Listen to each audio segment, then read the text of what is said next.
হুজুর আপনি তেমন কিছু উত্তর লিয়া কইবা না একটা আপনি আপনার ওয়াজ করো কোনো অসুবিধা নাই তেমন কিছু উত্তর লিয়া কিন্তু হবে না বুঝছেন তো পরিবেশটা তো একটু ঠিক আছে অত্যন্ত দুঃখের বিষয়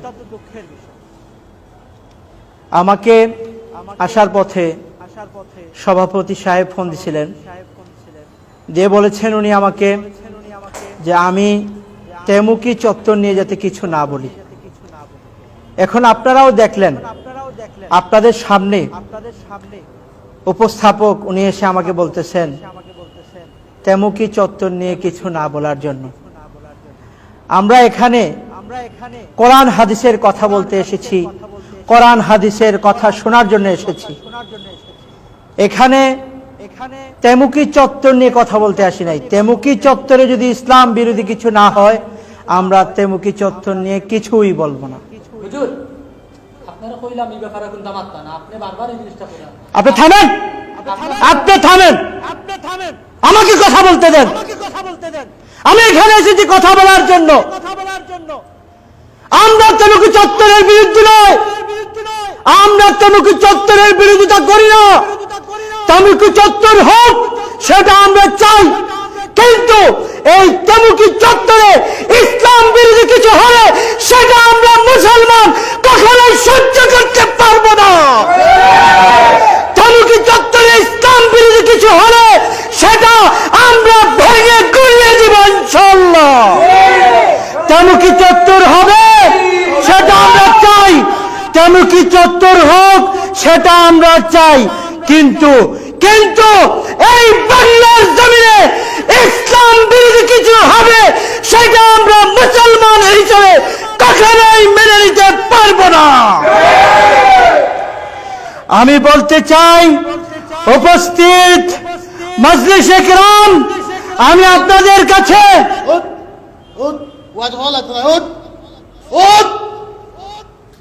তেমুকি চত্বর বিরোধী মাতমাতস ওট নাম আপনার সমস্যা কি? নাম বেয়াদব আপনার সমস্যা কি? আমি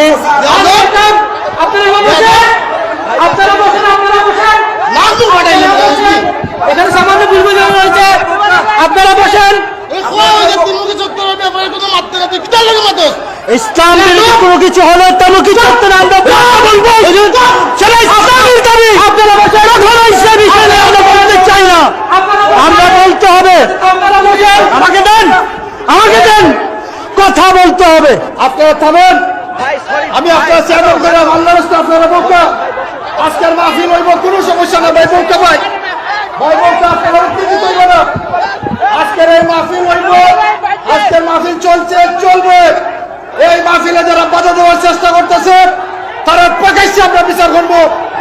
এই বেয়াদব কোন বেয়াদব আজকে এই জালালাবাদী হুজুরকে আমরা ভালোবাসি, আমরা হুজুরে আনছি। এই বেয়াদব তুই হুজুরের সাথে বেয়াদবি করছিস, তুই নামাজ নয়, কালাম নয়, দরিম নয়, তোর সাহস কত? তার মতো বেয়াদবের প্যান্ডেল আছে কেমন আমার বুঝাছে না। সভাপতি সাহেব, এই বেয়াদব আজকে প্রকাশ্যে হুজুরের কাছে মাফ চাওয়া লাগবো। এর বিচার প্রকাশ্যে যদি আমরা না করি ভবিষ্যতে আরো বেয়াদবি ঘটনা ঘটবো। আজকে তার এমন শাস্তি দেবো যাতে ভবিষ্যতে হুজুরের বিরুদ্ধে হুজুরের সাথে যাতে আর কেউ কোনোদিন বেয়াদবি না করে। আর তুই একটা আস্ত বেয়াদব, তুই নামাজ পড়িস না, তুই কলিমা ঠিক মতো জানাস আজকে কত সবের সামনে তোর নামাজ নাই, তোর মসজিদে একটা দিন দেখলাম না। তুই কোন সাহসে তোর মতো এই লোক এই বেয়াদবের প্যান্ডেলে টুকে কিনতে আমার বুঝে আসে না।